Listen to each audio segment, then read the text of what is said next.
All right, so yeah, as Phil said, I'm Shane. I bought this Model 3 in September last year after about a 3-month wait.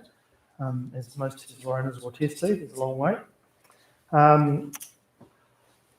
So why did we choose to go electric and why Tesla Model 3? Well, we'd already been electric for about 3.5 years, where we'd had a Nissan Leaf, in which we travelled about 60,000 k's, and it was used, well, it's only really useful for being used around town. It had a range of between 80 and 100 k's, but we found that 95% of our driving was within 80 k's anyway, and because you're charging at home, that suited us, and we had a petrol car as a backup for holidays. And what we discovered was the only cost apart from charging at home, which is negligible, you'd hardly notice it on your household monthly bill, we went through 6 tyres and a pair of wiper blades. And so that we were quite convinced of the ease of use of an electric car, the reliability of an electric car, and just the complete lack of servicing costs. So not only do you have the fuel savings, but there's nothing to service. If you're so inclined, you might want to change brake fluid occasionally. Apart from that, I don't know of any other servicing requirements. In terms of myself, I guess people often assume that you bought an electric car, you're a greenie, you're a tree hugger, whatever. That's not necessarily been my past. Ever since I was young, I've been a fan of speed, from an early age, racing trolleys or bikes down the steep Belmont Hills, which moved into cars and participating in street sprints and gravel sprints in my RX3, and later navigating and driving in the Central Region Rally Series with my father in a Datsun 1200 four-door with an A12, and then later an A15 engine and 45 Webers on the side of it, and a good old AE86 stiff in the back. And following on from that, I took part in the Central, or the Wellington Motorsport Regional Gravel Sprint Series and won that.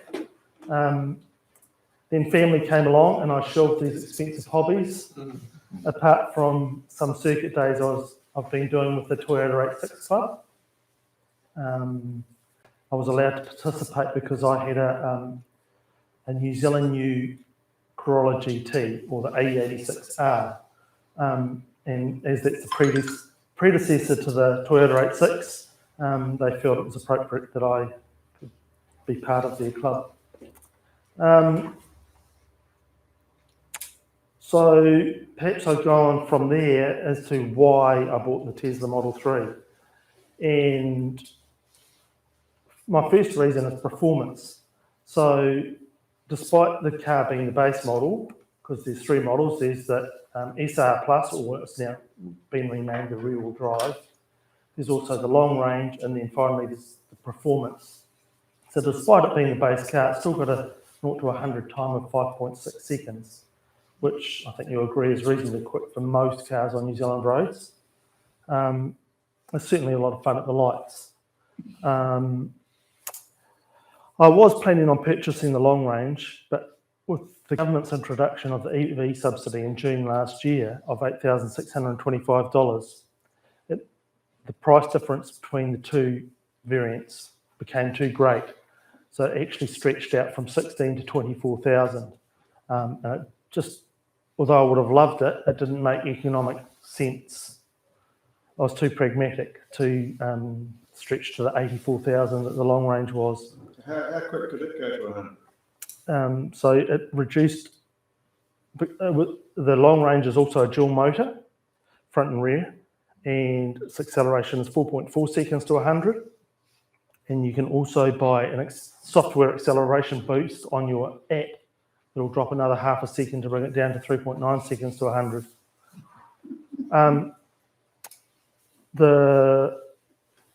Both of those, the long range and the performance, share the same batteries and motors, except the performance motors have been gone through further testing to ensure that they're up to the performance standard. and I'm not sure what the motor output is for the long range, but the performance has 350 kilowatt output compared to the short range plus of 190 kilowatts. One other factor was handling, and I'd seen testing done of the Model 3. Well, it was the performance, but it was still back-to-back testing against the BMW M3, and it came out comparable in terms of the way it handled on the track. And another convincing factor was that my father-in-law, Keith, had already bought a Model 3, and a couple of years ago I got to drive it across the Ramatakas, and that was really a deciding factor on how well the car handled and the sort of punch it has out of a corner. Unlike a petrol car, even if you've got a petrol car of equivalent power, it doesn't kick out of a corner like an electric car does. Just the instantaneous torque is quite something. So it makes the Ramatakas quite fun. And passing is a breeze. It's rear engine. Yes, yep, rear-wheel drive, yep. Another factor for buying the Model 3 was safety. So the Model 3 gained 5 stars in all measures, which meant it qualified as a great family car to take the kids in, as well as meeting my performance needs. And it also met the wife's approval of safety. That's quite important, though. Yeah, very. Another factor was, unlike the Nissan Leaf, for example, that we'd previously had, Tesla has what's called thermal battery management. And this means it controls the battery temperature, which means it lasts longer. And the term they use is battery degradation. So my car is now 10 months old, and it's travelled 20,000 Ks. And the battery degradation is 1.3%, so it's 98.7% of new. Whereas a Nissan Leaf, the typical battery degradation every year is 4%.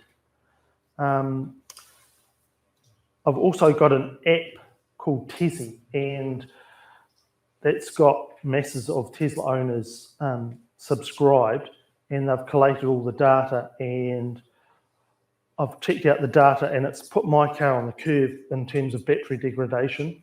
And the curve goes out to 150,000 Ks, and it shows that at around 150,000 Ks, people have lost 6% of their battery health.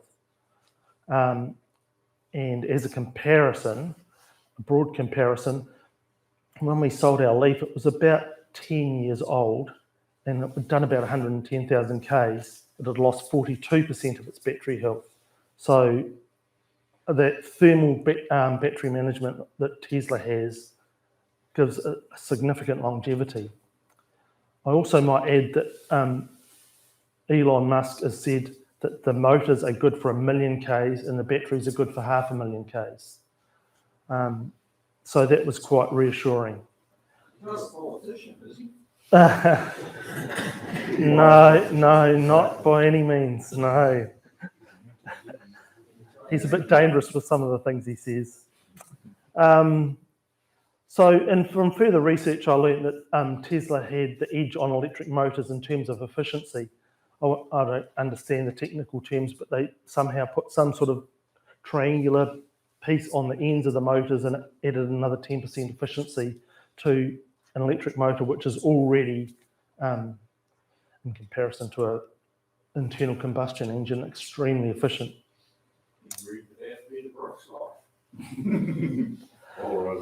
So another selling point is software. So Tesla seem to be the only ones so far that have really mastered over-the-air updates, and the car just gets better over time. It's not like you take it to a dealership and I hear people say, oh, you've got to do this update and we'll give you this update for $500 to Maps or whatever. The updates just come every 1 to 2 months, and the car has improved over time. So I remember one of the early criticisms of the Model 3 was that braking wasn't up to standard. They did braking tests and it didn't meet the required standard. And so Elon just says, okay, we'll fix that. And overnight there's an update and the brakes were improved drastically. I suspect that the reason why they had the brakes set like that was for regeneration, so that when you decelerate, the car's going to regenerate more energy rather than relying on the brakes. But anyway, so improvements happen like that all the time. Last Christmas, he sent out an update which included a light show, which is a bit of fun and the kids really enjoy.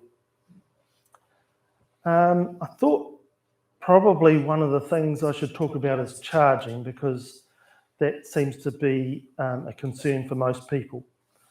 So I think that's one of the advantages of Tesla, although it's changing now, is that Tesla has at least a minimum network within New Zealand for charging. So there are charges, for example, in Mangaweka, Taupo, Hamilton, Auckland, Whangarei. So you can quite easily do the North Island. There's also a fast supercharger in, for example, Hastings, which we've used. Typically, people are concerned about how long they're going to have to spend charging. So as an example, I would say a trip we did last year to Taupo. I always say to people that I don't find charging an issue. People want to drive to Auckland non-stop, and I say, well, how long does your bladder last? I normally want to stop every 3 or 4 hours at least anyway. So typically when we go north, we'll stop in Mangaweka. And there's a cafe next to the Mangaweka supercharger. It's called the Roadhouse. We went in there to get our coffees, and before we got served our coffees, I got a message from the car saying it's charged. What does that mean in terms of charging rate? Is it slow coffee service or quick charging? Well, hopefully this point will bring it out. But if you program into maps where you're going, the car will tell you where the superchargers are along the way to stop and supercharge. And on the way, it will begin preconditioning the battery to get the battery to the optimum temperature to charge. So by the time we get to Mangaweka, the car is at optimum temperature and it charges at a rate of 1,000 kilometres an hour. So, in that 15 minutes before we got served our coffee, it had already added 250 k's range to the car that, we'd consumed since leaving home. Another thing I like about the car, although it wasn't a decision in buying it because I didn't know about it, was I really enjoy the one-pedal driving. So what that means is you almost never touch the brakes. Only if you're wanting to drive aggressively do you end up touching the brakes. So just the deceleration occurs as you take your foot off the accelerator. It's very gradual and you can just pull up at a set of lights without any sort of jerkiness. It's very, very smooth. And another advantage I would say is, I know everyone here probably likes the sound of exhaust, and I've liked them in the past too. But as a family car, I really appreciate how quiet it is, and over a long trip, how less stressed you are or tired you are by the end of a trip because it's so quiet. Home charging. So our electric plan at home, we opted for an electric car plan, and that gives us cheap charging between 9 p.m. and 7 a.m. in the morning of 8 cents a kilowatt. So if we were to charge from empty or near empty, because the car's battery is about 54 kilowatts, so if we charge a full 50 kilowatts overnight, which it can easily do, we're talking of a cost of $4 that will give us a range of about 350 k's, more or less. So that's $4 for 350 k's. I charge using a wall charger at home. So The install cost of that was about $1,100, so that was about $850, I think it was, for the wall charger, and about $250 for the Sparky. That enables a charging rate of 30 amps, which I think equates to about 7.2 kilowatts an hour. And in real terms, I normally explain it that it adds about 49 k's of range per hour to the car. So as you can see, over 8 hours at night, and the hours you've got is 9 till 7, you've actually got 10 anyway. Over 8 hours, it will easily fully charge the battery from empty. The car also has a portable charger, and I should get that out, but essentially that can run anywhere between 8 amps and 32 amps. So anywhere between, I think, about 12 kilometres an hour through to 49 kilometres an hour. And that all depends on the plug you have on it. So it comes with a tail.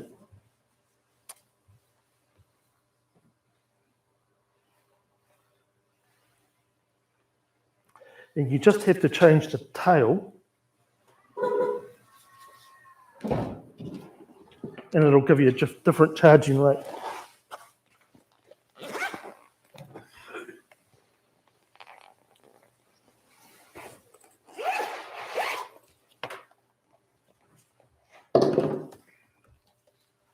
So this is the charger with the end that goes in the car.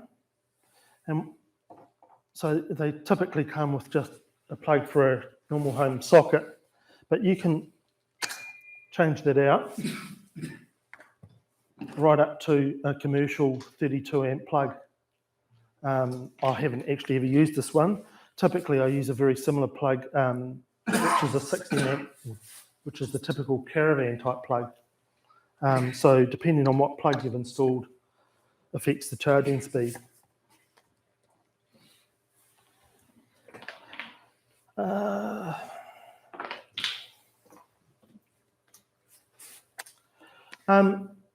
Another difference with the electric car is a sort of a change in your mindset too, is that people worry about charging.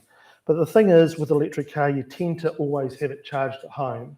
And so you're almost always leaving with a full battery. And that's giving you 350k range.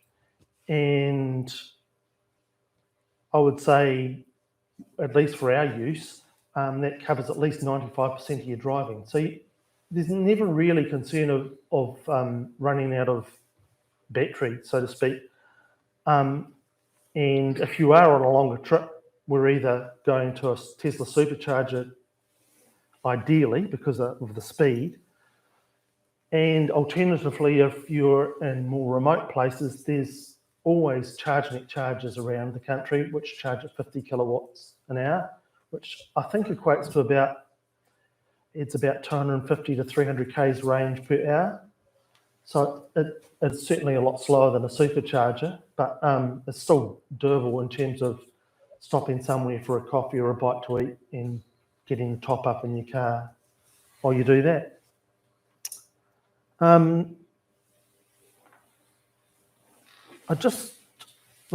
Last thing I'll talk about is the specs. So this model is called the Short Range Plus. And when it came out, at the time I bought it, it was around $60,000. It has acceleration of 0 to 100 of 5.6 seconds and a battery pack of 54 kilowatts. And it comes with a range on the web, or at least on the website, which is using a methodology called WLTP, and I don't know what that stands for, but supposedly it's an international standard, and it says it's got a range of 423 k's. In reality, I find it's more likely around 350, depending on how cold it is, whether it's raining or not, and how many people, what load you've got on the car. So, yeah, real world, I would say 350k is about normal. They've since changed that model since I bought the car, and it's now got a 60 kilowatt battery pack, and it's now called the rear wheel drive. However, it's now about $68,000, and the acceleration is slowed to 6.1 seconds. Not entirely sure why. I think that's probably a marketing decision to differentiate it from the long range. The range in WLTP is 491, and it probably, I estimate, would give a real world range of 400 k's. And then there's the step up to the long range, which is what I'd ideally wanted to purchase, but it's now 93,000, and that has the acceleration time of 4.4 seconds with a 72 kilowatt battery pack, and it's got a real world range of around 480 k's. The difference is, though, that it has a different type of battery that prefers not to be charged above 80%. So in reality, the shorter range version is happy to be charged 100%, or it's recommended even to be charged to 100% at least once a week. In reality, unless you're just doing a long trip, on a day-to-day basis, I think the rear-wheel drive version has more usable range. That's about it. Unless anyone's got any questions? You say it's obviously quite a talky beast, isn't it? It's been on quite. How are you getting on? You said you used tyres. What are the spec of tyres on this one? I think the Michelin Pilot's balls. Yeah. I think they're about 450 each. Yeah. I think the Michelins are supposed to last quite a while, though. I think people are getting 30 to 40,000 k's out of them. But being a reasonably heavy car, of course, they will use tyres. Yeah. How do you find the controls? I was wondering whether you haven't used the touch screen a lot, but then a friend with Tesla pointed out that you can use voice commands, right? You have to be hunting around for levers anyway. Yes, there are certain things you can use voice control for. You can tell it to turn the wipers on, or Does that work well? Do you do that, or do you use that? I don't tend to. Sometimes I'll tell it to put certain music on, or I'll ask for directions, and it'll bring it up on the map for you. I don't miss the other controls. Yes. The key ones, the indicator and the wipers are still buttons. Yes. Everything else, I don't miss it all. So I'm dependent on the touch screen for normal driving. Not real. Well, if you want to change, for example, the temperature for your heater, you go to your touch screen. So you do. Yeah, you do. You can talk there. Yeah, but I You just say haven't set bothered. the You can say set the temperature to 22, just say it. Well, doesn't have trouble with the New Zealand accent. Well, probably might have trouble with yours. I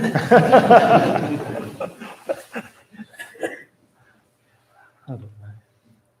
Have you ever had a trouble, trying to charge it away from home with the queue?